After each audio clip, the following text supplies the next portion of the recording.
Yankee Doodle went to town riding on a pony, stuck a feather in his hat and called it macaroni. Yankee Doodle, keep it up, Yankee Doodle dandy. Mind the music and the step, and with the girls be handy. Hi everybody, this is Karen. Welcome back to our channel called Our House. And in this video, I wanted to go over how does the Robinson curriculum teach history. So this is part of our mini series, What About? And so this is What About History. Now, if you're unfamiliar with the Robinson curriculum, it focuses on the 3 R's very heavily: reading, writing, and arithmetic. And it is about being simplistic in your homeschooling method so the mom doesn't get overwhelmed.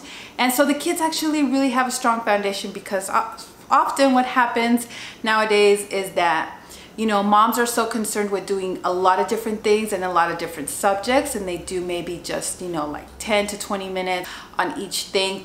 And so they're not really learning anything. Mom's kind of stressed out with planning and trying to organize all of this, and it's expensive a lot of times. Moms tend to get burned out into the school year, you know, pretty quickly.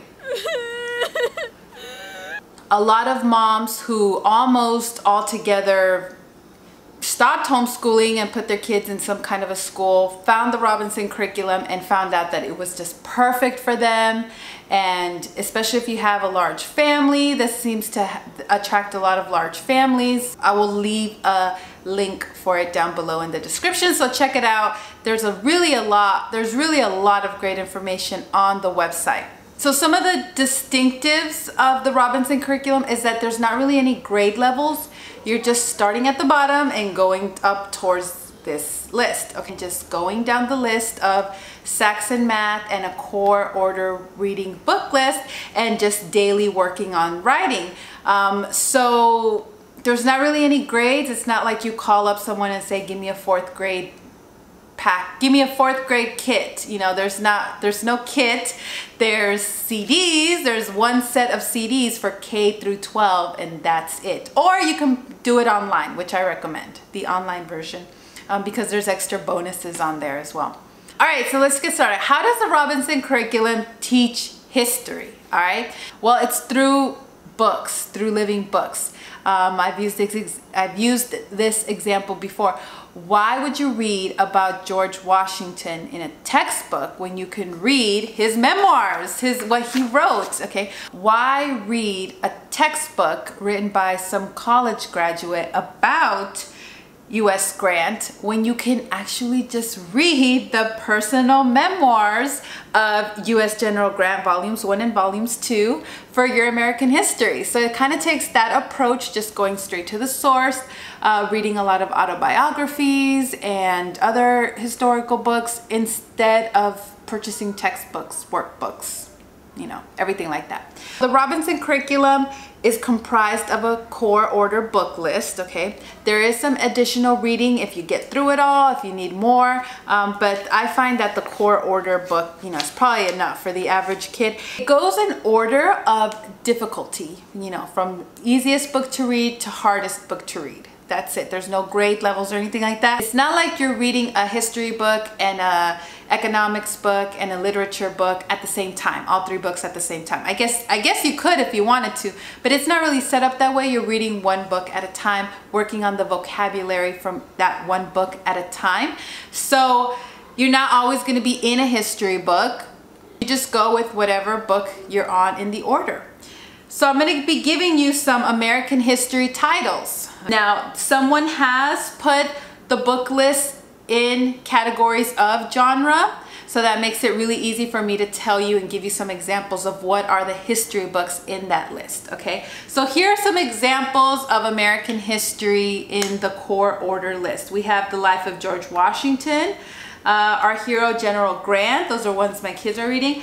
We have 4 naval heroes, Davy Crockett, Scout, like I said, personal memoirs, Life of Washington, volumes 1, 2, and 3. We have the autobiography of Benjamin Franklin. We have the diaries of George Washington. We have the Life of Lincoln. We have The Soldier in Our Civil War, the Life of Stonewall Jackson, the autobiography of Theodore Roosevelt, memoirs of William Tecumseh Sherman, United States historical documents, the war between the states, the rise and fall of the Confederate government, Lincoln's speeches and letters. And then we kind of cross over into government and economics, and we have one of my favorite books, which is The Law by Frederick Bastiat. And then we have Not Yours to Give, Davy Crockett, Economic Sophisms, by another one by Frederick Bastiat, What Has Government Done to Our Money?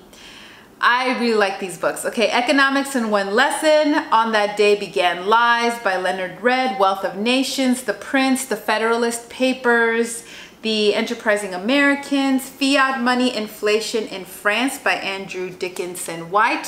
So as you can see, there is a lot of history, there's a lot of American history, there's a lot of government and economics. Another set of books that is recommended by the Robinson curriculum, it's not in the core order list, but it is recommended, and a lot of people do their history based on this, is the G.A. Henty books. Now, I'm going to do a video on G.A. Henty and his story. It's really incredible what he did in his life and all the books that he wrote, and he wrote this just superb historical fiction that is just very accurate to the history time frame of that period that the story sets in. Now, I have on my website, on my free homeschooling, some G.A. Henty lists that kind of go in order, like a historical timeline of his books in order. I did like a G.A. Henty and Classical Conversations mashup to go along with the cycle 1, 2, and 3. For example, if you wanted to dive more into ancient history,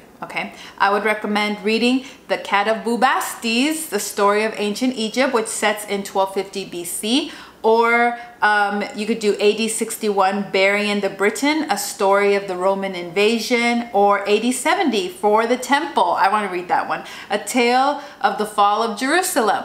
Okay, so you can read a book like that. The Middle Ages, I have books here for the Middle Ages. The Reformation and the Exploration, Wars of Religion and Succession. Under each of these categories, there's at least like 5 books or more. Colonial Disruptions and Competition. I have this book, 1759 with Wolfe in Canada, or The Winning of a Continent. That's a great book. We have here 1760. It's called With Frederick the Great, A Tale of the 7 Years' War. There's so many books. There's so many titles for each of these sections. We have the Napoleonic era. So G.A. Henty is one way that you could do, you could teach more history if you wanted to. You know, as a parent, it's just up to you if you want to add more history. Some people just like to do maybe history timelines. I do play the Classical Conversations history timeline song in the car. We Like It, and the President's Song. That's one way that we just do it in the car. Now, people have asked, what about modern history? What do you do for modern history? And you know, somebody brought this up. I think it's a good point. I don't think we're far enough removed from it yet. So then it's just really up to the parents. So as a parent, if I want to bring in some more modern stuff and, you know, read to them the Tuttle Twins, The Creature from Jekyll Island, to talk about the creation of the Federal Reserve, then, you know, I can do that as a parent. So that works for me. That's my thoughts on it.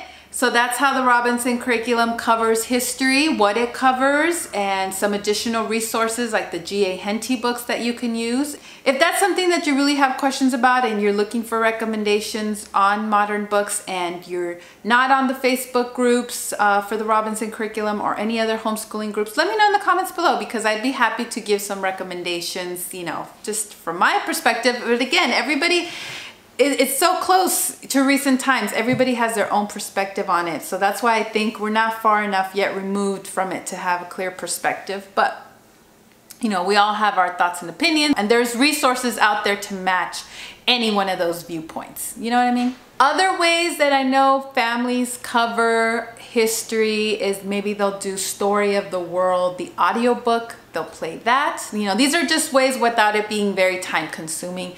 Playing the Story of the World, Mystery of History, you know, some people play those in the car, play those at home without, you know, making this whole big curriculum about it. Obviously you could, and it's out there. So question of the day, how do you approach history? How do you teach it in your homeschooling? Do you cover it every day?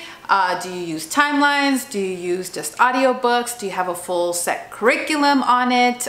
Just let me know in the comments below what you guys do. I've shared what the Robinson curriculum does and covers and recommends, but I want to hear from you guys. What are you guys doing? I hope these videos might be useful to you even if you don't do Robinson curriculum, just to give you some ideas and to just kind of reassure you if you don't want to spend a lot of time and money on history, that you don't have to. There are other alternatives. You can just play the audiobooks in the car, do the timeline songs in the car. Isn't it great as homeschoolers that we just have so many choices, and there's not anybody just telling us, you know, just to think about what it's like in public school where this is the only narrative, and it's getting pretty bad.